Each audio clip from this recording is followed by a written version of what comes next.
Hello everybody, I hope you are well. Today's video features Lauren Clements from Auckland Systema. Now he's kindly agreed to take me through some of their basics as if I was a new student, which I'm really looking forward to doing. Today's clip is him basically explaining to everybody what Systema is about. It's only a short video. I hope you get something from this, and with luck it will put the subsequent videos in this series into a bit of perspective. Don't forget, smash that like button and consider subscribing to the channel if you're liking what we're doing. We really appreciate your support. Enjoy the clip.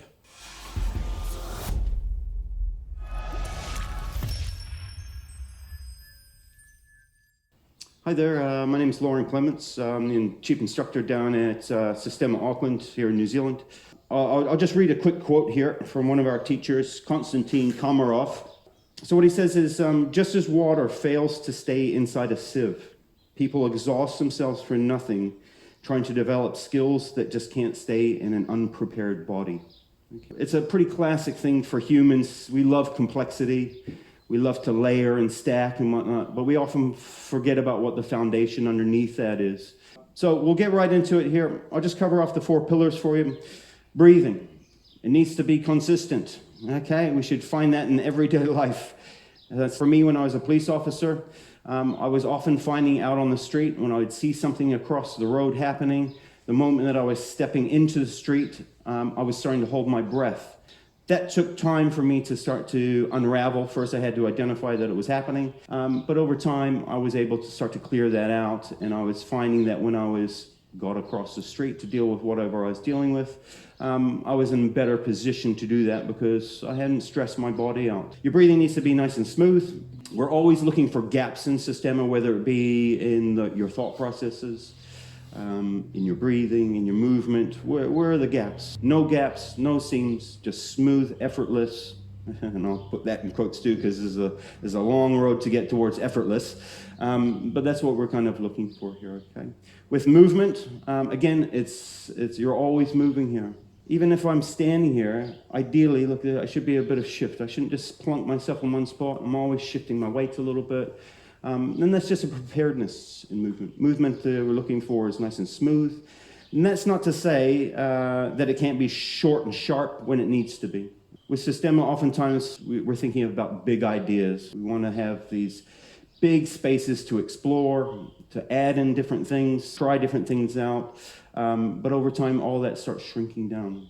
Now we'll go into relaxation. Relaxation is a spectrum. On one end, we've got a floppy noodle. On the end of the spectrum, we've got dead and buried in the ground. You can't get much more tense than that, okay? Either of the ends of those spectrums are problematic.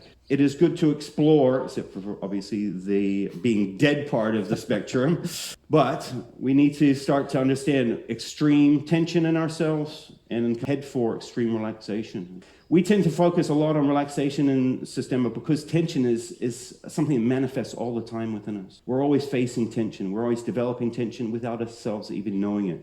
So when it's time to switch on more tension, it's very easy to do. But it is very, very hard. Once that tension is kind of ramped up to 11 on the dial, it is very hard to start dropping that back down and get yourself into a calm place where you can work towards solutions. Tension restricts solutions.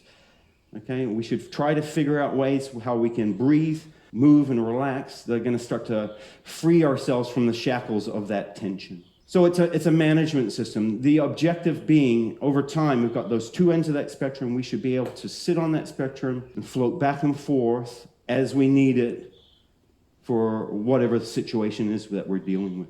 And that tension, it could be separated through our own bodies. Maybe my legs need to be tense because I'm trying to stabilize myself and hold myself.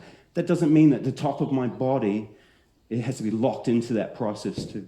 Or if someone's grabbing your arm, you know, we don't want to think we want to be so loose that they're just going to be able to twist us into any position they want to. I should be able to load functional tension into that arm to protect it, self-preservation, but keep the rest of my body nice and loose so I can stop the person from grabbing a hold of me.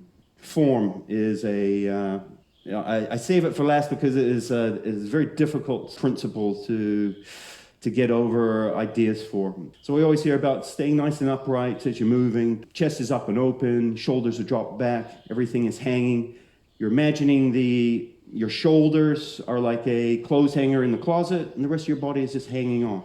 I'm trying to start to understand how I can minimize muscular effort and still stay standing here. Okay? If I'm too loose and I lose my form, look, I flop down to the ground. Okay, not ideal.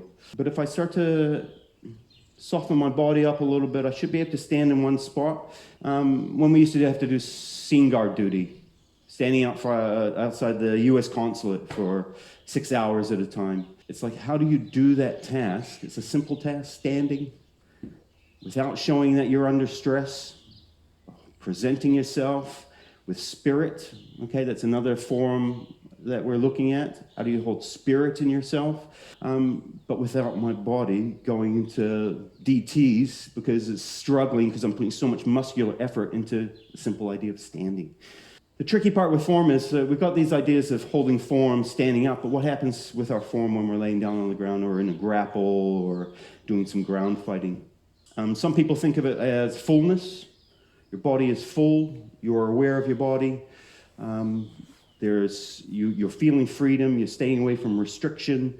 Maybe some people will think of it as overall presence. I used to work with a couple pretty old school cops. At the moment they stepped onto the scene, when there was mad chaos going around, people gravitated towards them, people calmed down directly because of their presence. Clear and concise instructions, those clear and concise instructions, we should be trying to get them inside of our own bodies, telling ourselves what to do. The moniker of Systema is know yourself. The objective with Systema, all martial arts training, is that you've seen some kind of, gap, hole, something missing inside of you. We use this as the crucible, as the place that we can start to look deeply into that. With our club t-shirts, I chose a symbol of a toki, which is the adze, a multifunctional tool that the Maori would use. It has connotations towards, obviously, strength and bringing community together and stuff like that. The way I was looking at it, though, is I imagine the master carvers, the Maori carvers. They've seen a piece of wood, they've looked at a piece of stone, and it's like they can see something inside of it that there's beauty there. And they want to get it out. It's the same with our bodies here. The excess that they carve away is obviously the wood or stone. The excess that we're looking to get rid of is tension. Excess tension breeds stress. Again, we backpack a lot of burden around. It's time to get rid of that and cast it aside.